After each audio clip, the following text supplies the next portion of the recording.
समुद्र के बीचों बीच आपको एक आइलैंड दिखाई दे रहा है। इस आइलैंड का नाम फोनफी आइलैंड है। ये समुद्र के उस हिस्से पर मौजूद है यहाँ से करीब तरीन जमीन 1900 किलोमीटर दूर है। दूसरे नंबर पर जापान है जो 3600 किलोमीटर दूर है। ये आइलैंड जंगलात और बड़ी बड़ी जड़ों वाले दरख्तों से भरा हुआ है, लेकिन इस जंगल के अंदर एक ऐसा शहर छुपा है यहाँ लोग जाने से डरते हैं। आसपास के लोगों का कहना है कि अगर किसी ने इस शहर में जाने की कोशिश की तो उसकी मौत हो सकती है। आखिर इस आइलैंड में ऐसी कौन सी चीज है जिससे दुनिया बहुत ज्यादा खौफजदा है, और जब साइंसदानों की एक टीम वहाँ गई तो उन्होंने वहाँ क्या देखा, ये अमेजिंग इन्फॉर्मेशन आप जानोगे आज के इस वीडियो में, तो पूरी वीडियो वॉच कीजिएगा। और आप देख रहे हैं स्पेस वर्ल्ड। फोनफी आइलैंड पर मौजूद इस शहर का नाम नैनमेडोल है। ये शहर फोनफी आइलैंड की ईस्ट वाली साइड पर समुद्र के किनारे के करीब मौजूद है। इस शहर में जाने के लिए फोनफी आइलैंड के किंग से परमिशन लेनी पड़ती है।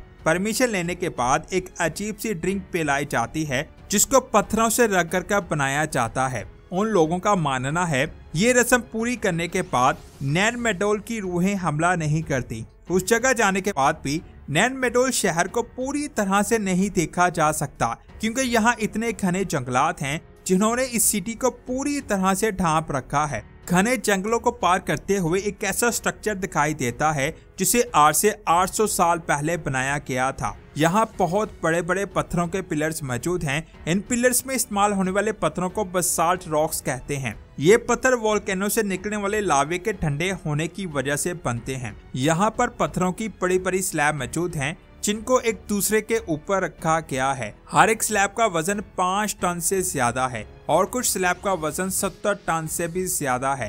हैरान करने वाली बात यह है कि इतने भारी पत्थरों को आज की मौजूदा एडवांस मशीन से भी उठाना बहुत ज्यादा मुश्किल है। तो जरा सोचिए, आज से 800 साल पहले के लोगों ने इन पत्थरों को कैसे उठाया होगा, जब टेक्नोलॉजी नाम की कोई चीज मौजूद नहीं थी। एक चीज ने साइंसदान को बहुत ज्यादा परेशान किया। ये एरिया दरख्तों से भरा हुआ है। यहाँ पहाड़ बहुत कम हैं और जिन पत्थरों से ये स्ट्रक्चर बनाया गया है वो पत्थर इस आइलैंड पर मौजूद ही नहीं है। तो सोचने वाली बात ये है कि आखिर इन पत्थरों को कहां से लाया गया। वहां के लोगों का कहना है कि ये काम जादू की मदद से किया गया होगा, लेकिन हकीकत क्या है इसके बारे में किसी को नहीं पता, क्योंकि इस स्ट्रक्चर के ऊपर किसी ने कोई रिसर्च नहीं की, जिसकी वजह से इस जगह के बारे में किसी के पास कोई पुख्ता सबूत नहीं है। इस जगह के बारे में सिर्फ कहानियां हैं जो सदियों से चेंज होती आ रही हैं। इस शहर को अच्छी तरह से स्टडी करने के लिए साइंसदानों के पास 2 रास्ते थे।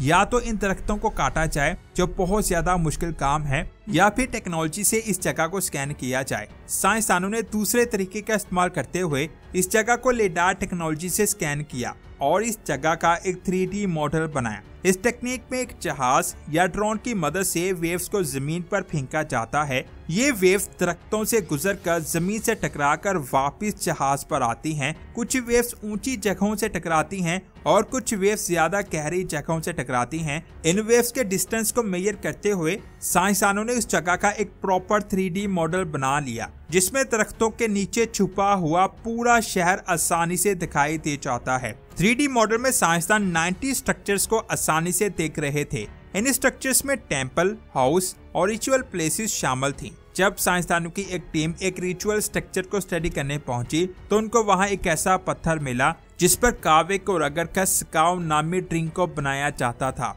और ये वही ड्रिंक है जिसके बारे में मैंने वीडियो के शुरू में बात की थी। इससे एक आइलैंड पर कई छोटे छोटे आइलैंड हैं। जब इन सभी स्ट्रक्चर्स को साइंसदानों ने स्टडी किया तो पता चला कि हर एक स्ट्रक्चर को एक अलग मैन मेड आइलैंड पर बनाया गया है, और इन सभी आइलैंड के गिर्द बड़े बड़े पत्थरों से एक दीवार बनाई गई थी ताकि समुद्री लहरों से बचा जा सके। आखिर उन लोगों ने ये सब कैसे किया, क्योंकि आज की टेक्नोलॉजी से मैन मेड आइलैंड बनाना भी बहुत मुश्किल काम है। दुबई में बहुत सारे आइलैंड जिनको इंसानों ने बनाया था वो समुद्र में डूब रहे हैं, जबकि ये आइलैंड 800 सालों बाद भी बिल्कुल सही हालत में मौजूद है। और उन आइलैंड पर बड़े बड़े पत्थरों से स्ट्रक्चर बनाना उससे भी ज्यादा हैरान कर देने वाली बात है। इन सभी स्ट्रक्चर्स में जितने भी पत्थर इस्तेमाल किए गए हैं उन सब का वजन 7 लाख टन से भी ज्यादा है। दुनिया की सबसे बड़ी फ्रेट ट्रेन जिसकी लंबाई 8 किलोमीटर है, ये वजन ऐसी 8 ट्रेनों के बराबर है। अब सवाल ये आता है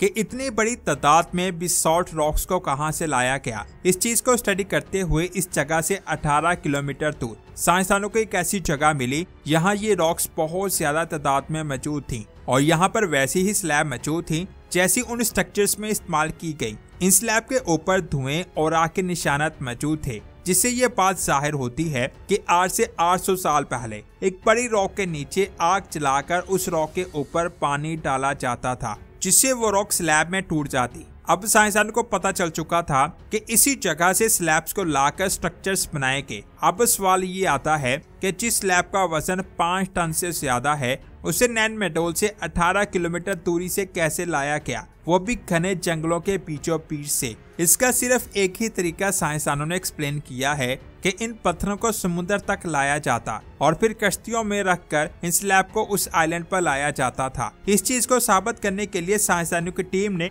सोनार टेक्नोलॉजी से स्टोन वाली जगह और आइलैंड वाली जगह के बीच मौजूद समुद्र को स्कैन किया, तो उनको वहाँ सेम वैसी ही स्लैब दिखाई दी। असल में जब इन पत्थरों को पोर्ट से इस आइलैंड पर लाया गया तो कुछ पत्थर समुद्र में गिर गए, जिससे ये बात क्लियर हो गई कि इन पत्थरों को 18 किलोमीटर की दूरी से कश्तियों के जरिए ही लाया जाता था। साइंसदानों ने सोचा कि अगर वो समुद्र के रास्ते से इतने भारी पत्थरों को नैनमेडोल आइलैंड पर ला सकते थे, तो इसका मतलब है कि वो दूसरे आइलैंड पर भी गए होंगे। फोनफी आइलैंड से 15 किलोमीटर दूर एक और आइलैंड है जिसका नाम एंड अटोल है। वहाँ पर भी कई सारी स्लैब्स और कावा बनाने वाले स्टोन्स दिखाई दिए। यानी वो लोग बहुत ज्यादा इंटेलिजेंट थे जो 800 साल पहले भी समुद्री लहरों में बड़े बड़े पत्थरों को एक जगह से दूसरी जगह लेकर जा सकते थे। फोनफी आइलैंड पर साइंसदानों को एक स्टोन की साइट नजर आई। यहाँ पत्थरों पर मुख्तलिफ चीजों की तस्वीरें बनी हुई थी। हैरान करने वाली बात यह है कि ये तस्वीरें 800 साल पुरानी नहीं